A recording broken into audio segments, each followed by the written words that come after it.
Il Veneto è una regione troppo chiusa in se stessa e si badi bene non da sempre, bensì dall'inizio dell'ultima legislatura, quando per la prima volta nella sua storia la Lega ha assunto la presidenza di Palazzo Balbi. Con un attacco agli alleati del Carroccio, il ministro del welfare Maurizio Sacconi ha aperto l'ormai tradizionale 3 giorni del Popolo della Libertà a Cortina d'Ampezzo. Al centro del dibattito i valori, la visione, la forma politica del partito, ma anche i malesseri interni all'alleanza. Abbiamo avvertito propensioni all'introflessione che non erano nella tradizione di questa regione, che non erano certo caratteristiche del buon governo di Giancarlo. Agli industriali che imputano la manovra troppe tasse e pochi tagli, il trevigiano ha indicato la via per una nuova fase di sviluppo. Possiamo riprendere il percorso di crescita proprio perché abbiamo realizzato credibili atti di stabilità.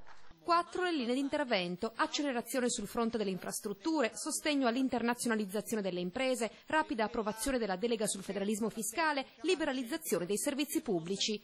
Tema che anche nella nostra regione deve essere declinato, deve essere ancora declinato del tutto, a partire da quel buco nero e mefitico che ovunque, e in certa misura anche in Veneto, è il trasporto pubblico locale. Un'altra punzecchiatura, il governo regionale, da parte di quello che, pur facendone parte, rivendica comunque il suo essere popolo dei liberi e forti.